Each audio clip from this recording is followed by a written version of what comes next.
Kausapin po natin mula po sa Malilipot Albay mga kapatid. Ito pong July 27 winner natin ng What's on Your Mind, si Nanay Carmen Bongkay. Para po sa mga hindi nakapakinig sa atin noong July 27 mga kapatid, 3,000 piso po ang nakuha ng pamilya ni Nanay Carmen. Isa po siyang kasambahay.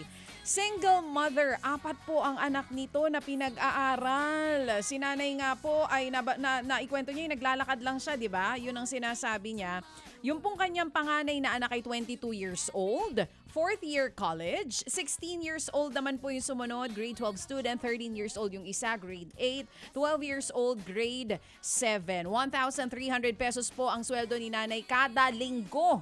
All around din po siya dun sa pinagtatrabahuhan niya na bahay. Naglalakad siya para makatipid ng Yun na pamasahe. nga. Dahil yung pamasahe daw, Iipunin niya ibibigay para na sa lang. baon ng mga anak. So naglalakad po siya mula sa bahay, papunta po dun sa kanyang pinagtatrabahuhan dito po sa kung saan man siya nagtatrabaho nga bilang isang kasambahay. Yung last time na nakausap natin siya, ang sabi sa atin ni nanay, pambili ng gamit sa eskwela. Yung pera po na natanggap galing sa ating mga Happy Anonymous. Galing po ito kay Happy Daddy.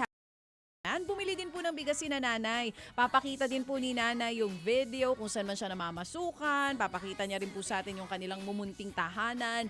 Ito po ay kwento ng isang nanay na nagpupursige kahit gaano kahirap kumita ng pera mapagtapos lang po sa pag-aaral ang kanya pong 4 na anak all by herself. Hashtag iba talaga ang Pinay. Narito po panoorin at pakinggan nyo ang kwento ni Nanay Carmen Bongkay ng Malilipot Albay.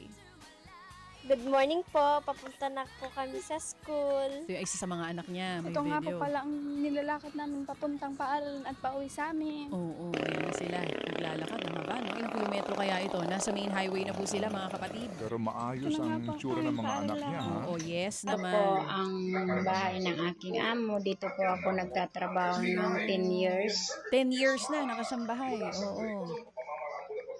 10 years na, sana dagdagan na yung sweldo, no? Po yung labas ng aming bahay. Daming kalat po. Pasensya na po. Ay, ito na yung Gusto bahay ko nila, lang po nanay. ipakita ang aming tinitira na bahay. Oo. Puro lang po kurtina kasi Oo nga. wala pong Walang pinto. pampaayos ng bahay. Bahay nila mismo. Yung Po, separation mag-isa lang po nila, ako puro na kurtina. nagtataguyod sa mga anak ko. Walang Correct. katuwang sa buhay. Lahat po naman kasi ng anak ko nag-aaral pa po. Kaya po wala akong may paggawa sa aming bahay. Ito pong nakikita niyo pong upuan. Ano po yan? Galing po sa pinagtatrabahoan ko. Oh. Po, Lady Chacha and Sir Ito na. Ted Tylon. Ito na po yung mga anak ko. Kagagaling lang po galing school. Ito po yung panganay ko si Irene Eunice. Ito po yung pangatlo kong anak si Shane.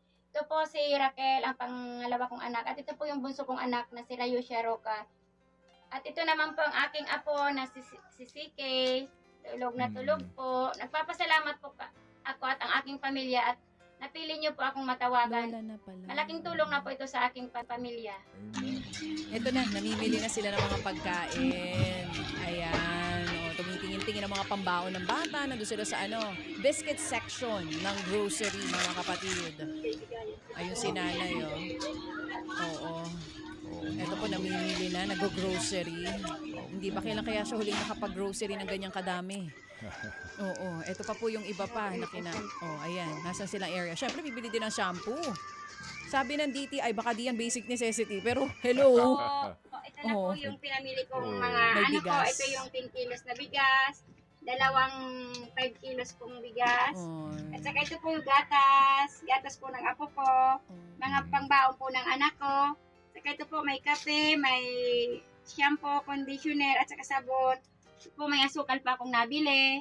Ito po yung sukling 513 po. May Ibibigay ko sukli po pa. ito para sa anak kong college na mag-UGT po. Maraming salamat po sa inyong lahat. Lalong-lalo na po sa lahat na tumutulong sa inyong programa. Sa mga lahat pong Happy Anonymous. And sana po marami pa kayong matulungan ng mga katulad ko. Maraming salamat po. Malaking tulong po ito sa aking pamilya. Maraming salamat po, Sir Ted and DJ Chacha. Thank you, Po na Carmen. marami pang dumating na blessing po para sa inyo. Maraming Amen. salamat po. To Salamat. God be all the glory indeed. Ito na po, pati yung picture, pagkuha. Alam nyo, detalyado itong kanyang report sa atin. Magmula sa pagtanggap po noong padala natin. Pauna lang po ito, 3,000 actually. No? Pero nakita ho ninyo yung kanilang nabili na pangangailangan mga kapatid ng kanyang mga anak. Ako lang inamamangha, yung mga anak niya sa gitna po ng hirap, kumpleto uniforme. Amen. Malinis po ang mga Ayos bata, yung pati ang itsura. uniforme. Puro Correct. babae kasi po ito. Alam mo no? na naalagaan Okay. ang husto ni nanay. Sige, din. kausapin ko lang si nanay. Nanay Carmen, good morning. Hello po, good morning po. Hello, Nanay Carmen. Bilib naman ako sa inyo. Yung mga anak nyo, lahat naka-uniforme, nakasapatos, maayos po ang pananamit. Paano nyo po yun naipundar? Saan ho kayo kumuha ng mga gastusin, panggastos po dito?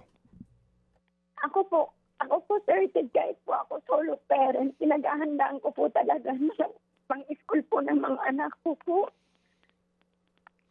So, ibig Palagi sabihin... ko, palagi ko po yan. Kahit hindi pa po pasukan, nag-a-advance na po ako. Nag-receipt na po ako ng pera para po pambili ng mga... Nag-save po ako ng pera para pambili po ng mga gamit ng anak ko po. Oo, pero yun nga, naglalakad lang sila. Gaano kahaba ang nilalakad nila? Gaano kalayo, nanay? Ano po, nasa isang kasi po kami nasa barangay San Isidro Ilawod. Tapos papasok po, nasa sakop na po ng Tabaco po. So, ilang kilometro yan?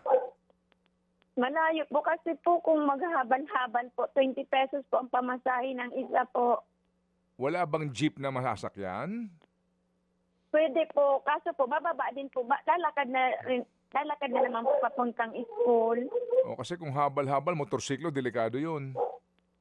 Opo, opo. Okay. Kaya simula po, kahit po yung panganay ko pong anak, yung college na po, simula po noon, naglalakad na po talaga sila. Araw-araw yan kahit na umuulan o tindi ng araw. Yes po, yes po. Pero po may payong naman po sila. Binibili ko po kasi wala po talagang budget pang pamasahe po. Okay, sige. So, 4 itong nag-aaral mong anak. Yung isa college na Opo. graduating, right? Nag-graduating. Opo, opo, opo. Sige. Ito nanay ha, kung nanonood po yung inyong amo, kung saan po kayo din po nakakapanood na rin sa amin, ganun po naman kami kung Opo. magtanong hindi naman po sa Opo. maipapangako namin ang lahat ng bagay. Pero kung kayo po Opo. ang tatanungin, ano ang kailangan na kailangan ng mga anak nyo para sa kanilang pag-aaral pa ngayon? Siguro po, asserted nandito po yung anak kong panganay. Baka po may gusto itong sabihin kasi po sabi niya sa akin kung pwede daw po ako mag-request na laptop kasi yung dalawa niya pong kapatid pag nagre-research po.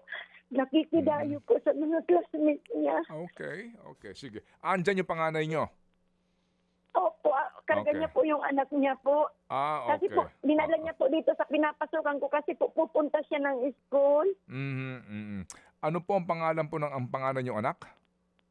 Irene Eunice po. Irene, ito ho yung BSBA, no? Marketing Management. Po. Okay, sige. Irene ang pangalan niya? Opo, opo. Sige, kausapin ko si Irene Irene. Eunice po. Irene, okay. Doy, kausapin ka daw po ni Sir. Mm. Hello po.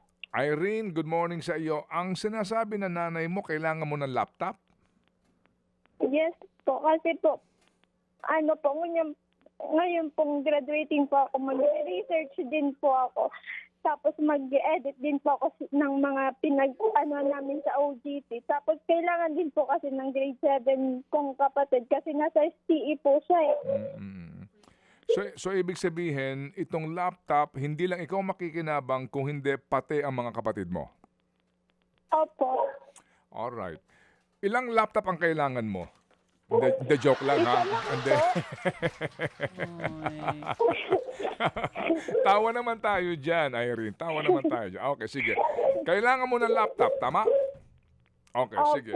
Sige, maliban sa laptop, ano ang kailangan ng mga kapatid mo sa pag-aaral nila kung sakasakali? Sila ba'y kompleto na sa gamit sa school?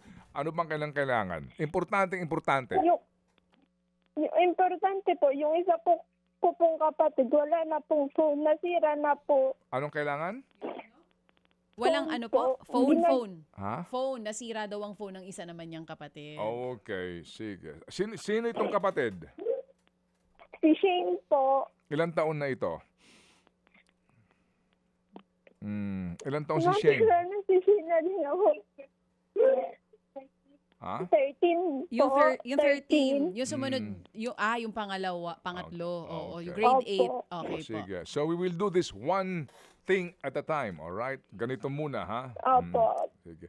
Hindi kami makakapangako ngayon ng laptop as in ngayon na una, ha? Hindi, no? Opo, opo. Oo. Pero babalikan namin si nanay mo.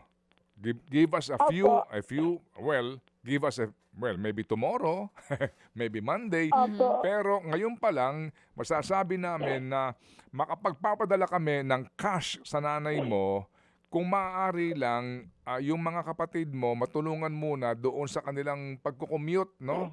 Kasi sa paglalakad nila, kung magkano ba ang pwedeng magamit ng mga bata sa kanilang allowance sa school. Ikaw ba, Opo. saan ka nakatira? Sa bahay po ni Mama, Yung tatay ng anak mo nasan? nasa bahay po nila, nagkaklase din po. Pinagpatuloy yung Napasok pag-aaral. din po sa Sige. Paano yung gatas ng anak mo? Siya po, pag uwi niya po ng linggo, may dala na po siyang gatas tsaka diaper. Tapos minsan, pag wala pong pera, si Mama po ang nagbibigay ng panggatas ng anak ko. Sige Iha, ganito. Magpapadala muna kami kay mama mo. Sabihan mo kay mama mo, papadala kami ng 5,000 pesos. Cash ito. Okay? Galing kay Opo. Pretty B, yung Thank 3,500. you po. At galing sa ating Happy Kay Happy Man yung pag-aambagan natin. Kasi ngayon, mag-reserve muna kami ng resources kasi aabangan natin itong hiling mo na laptop. Okay? Opo. Thank you po. Maraming salamat po. Grabe yung iya. Irene, kami saludo sa iyo at sa nanay mo. Kasi Si kahit nanay, na, yes. Opo. Si nanay, mag-isang pinagtutulungan, itinataguyod Tinataguyod kayong kayo. apat. Ikaw naman, kahit na nangyari yung nagkaanak ka, tinuloy mo pa rin yung pag-aaral mo. Oo. Kasi yan din ang susi mo, Iha. Ngayon, ito ngayon, no? Si mama mo, ginagapang ang pag-aaral mo. Dito, hindi maitatanggi yung obligasyon mo rin na ibalik yung pagmamahal mo kay mama mo sa pamamagitan ng iyong pagtulong sa iyong mga kapatid, okay? Opo. Okay. Sige, salamat na marami sa iyo. Irene, hindi pa tayo tapos, ha?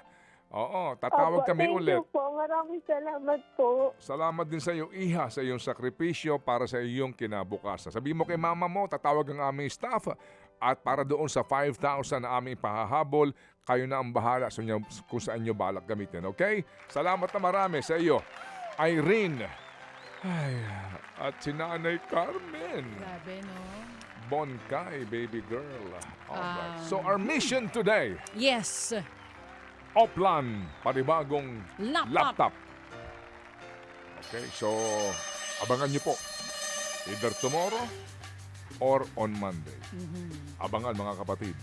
Mapagtagumpayan kaya ng tambalang Ted Filon at DJ Chacha. Katuwang.